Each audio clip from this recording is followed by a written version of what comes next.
BA द्वितीय वर्ष हिंदी साहित्य के प्रिय विद्यार्थियों, हिंदी साहित्य के प्रथम प्रश्न पत्र रीतिकाल काव्यधारा के अंतर्गत रीतिकाल का परिचय मैं आपको दे रही हूँ। उसी क्रम में रीतिकाल के में जो काव्यधाराएं हैं उन काव्यधाराओं की आज मैं चर्चा आपके सामने आज की इस कक्षा में करूँगी। मैं डॉक्टर अरुण बाला, एसोसिएट प्रोफेसर हिंदी विभाग, राजकीय कला महाविद्यालय अलवर। विद्यार्थियों,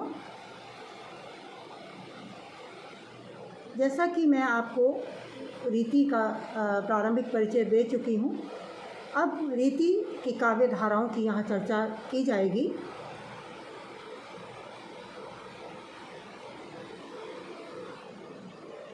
अपने युग की प्रवृत्तियों को लेकर इस काल के कवियों ने श्रृंगार, प्रेम, भक्ति, नीति, वीरता आदि विभिन्न भावों को प्रदर्शित करने वाली कविताओं की विपुल या व्यापक रचना की है। लेकिन इस काल में यदि हम मुख्य रूप से देखें तो प्रधानता काव्यांग निरूपण की ही रही है। रीतिकाल में जो मुख्य काव्य रचना हुई है उनको हम तीन धाराओं में वर्गीकृत कर सकते हैं, या कि तीन काव्य धाराएं, उनको तीन काव्य धाराओं में अलग अलग रूप में हम यहाँ वर्गीकृत करेंगे। तो उसकी विषय के आधार पर, काव्यांग निरूपण के आधार पर जो काव्य धाराएं प्रकाश में आईं या जिन काव्य धाराओं को इंगित किया गया, सर्वप्रथम उनमें है रीतिबद्ध काव्य धारा, दूसरी है रीति सिद्ध काव्य धारा और तीसरी है रीति मुक्त काव्य धारा। इन्हीं तीन काव्य धाराओं का यहाँ परिचय मैं आज आपको प्रदान करूँगी। सबसे पहले हम रीति मुक्त काव्य धारा की चर्चा करेंगे। रीति मुक्त काव्य धारा के अंतर्गत वे कवि आते हैं जिन्होंने रीति निरूपक काव्य लिखे हैं, अर्थात इसका अभिप्राय यह है कि उन्होंने रस, अलंकार, छंद, नायिका भेद, नक्सिक वर्णन, गुण आदि काव्य के विविध अंगों का शास्त्रीय आधार पर निरूपण अपने काव्य में किया है। इन कवियों का मुख्य उद्देश्य काव्य शास्त्र की शिक्षा देने के लिए काव्य शास्त्रीय विषयों का प्रतिपादन करना रहा है। यानी ये जो कवि हैं अपनी कविताओं के माध्यम से पाठकों को या सहृदयों को काव्य शास्त्र की शिक्षा देने का भी कार्य करते हैं। इस उद्देश्य के लिए रीतिबद्ध काव्य धारा के कवि और कवि आचार्यों ने संस्कृत के लक्षण ग्रंथों को अपनी रचनाओं का आधार बनाया या संस्कृत के लक्षण ग्रंथों का अनुकरण किया।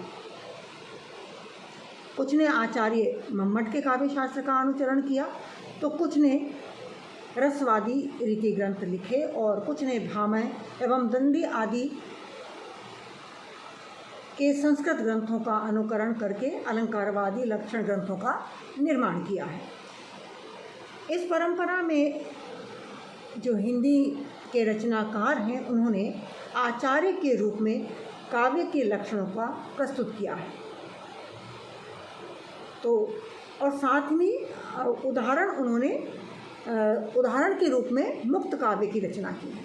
यानी कि पहले तो लक्षण प्रदान किए हैं, काव्य के लक्षणों पर चर्चा की है और फिर उदाहरण देने के लिए उन्होंने कुछ मुक्त छंदों की काव्य की रचना की है और उन मुक्त छंदों के द्वारा, काव्य के द्वारा अपनी कवित्व शक्ति का परिचय दिया है।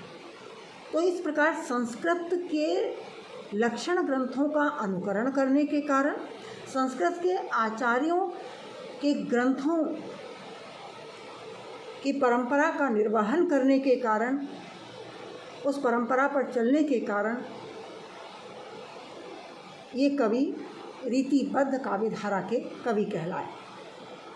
और इन कवियों ने काव्य शास्त्रीय ग्रंथों के साथ श्रृंगार परक रचनाएं बहुतायत में लिखी हैं।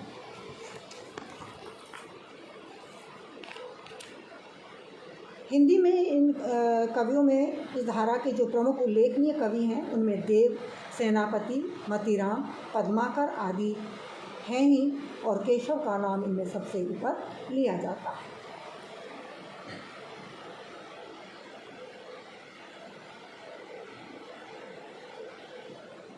इन कवियों में जो रचनाएं लिखी हैं उनमें जो रीति ग्रंथ लिखे हैं प्रमुख रूप से रसिक प्रिया, कवि प्रिया और छंदमाला।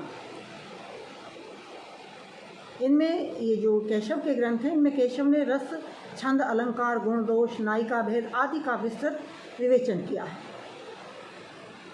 रीतिबद्ध काव्य धारा के अन्य कवियों में बहुत सारे नाम हैं, कुछ के नाम मैं आपको गिना चुकी हूँ। अब हम रीति मुक्त काव्य धारा की चर्चा करते हैं, उस पर बात करते हैं। रीति मुक्त काव्य धारा के जो हिंदी कवि हैं इन कवियों ने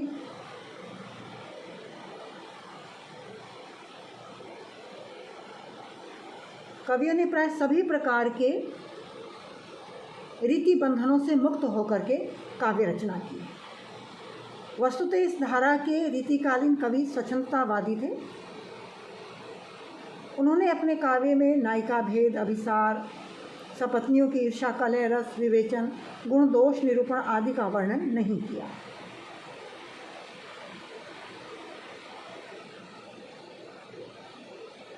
वे अपने मन के मनोगत आवेश के प्रभाव में कविता रचते थे, यानी कि मन में जो आवेश आया, जो उद्गार आए, जिन भावों का आवेश सघन हुआ, उन भावों के अनुसार कविता रचते थे और न कि किसी परिपाटी से बंध करके इन्होंने काव्य रचना की। इन कवियों में रीतिबद्ध कवियों जैसी पांडित्य प्रदर्शन की प्रवृत्ति भी हमें देखने को नहीं मिलती।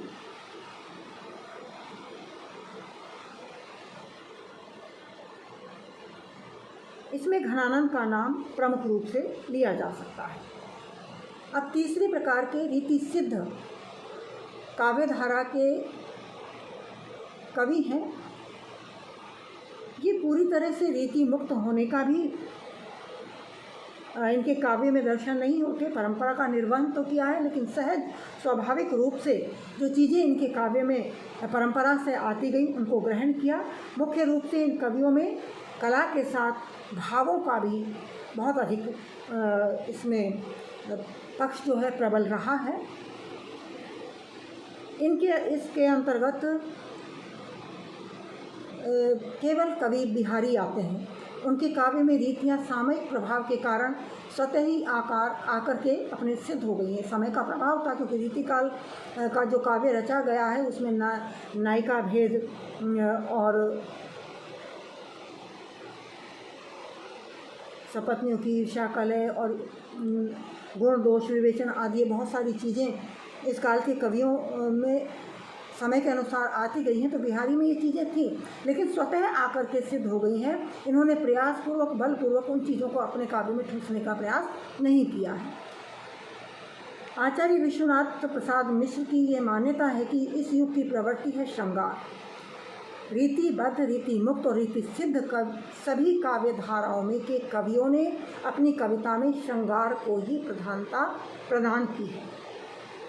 ये बात अलग है कि रीतिबद्ध जो कवि हैं उन्होंने आचार्य पद का अधिक निर्वहन किया है और लक्षण ग्रंथों की रचना की है। संस्कृत की परिपाटी का अनुसरण करते हुए रीति मुक्त काव्य धारा के कवियों ने अपने भावों को अधिक महत्व दिया है और रीति सिद्ध कवियों में बिहारी ने उसके कला पक्ष और भाव पक्ष दोनों का ही मणिकांचन संयोग हमें उनके काव्य में देखने को मिलता है। इस प्रकार आज की इस चर्चा में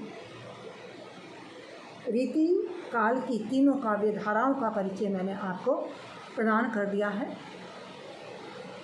और अगली ई कक्षा में मैं क्रमशः आपको रीति काल की सामान्य विशेषताओं और उस काल की प्रवृत्तियों से परिचय कराऊंगी। धन्यवाद।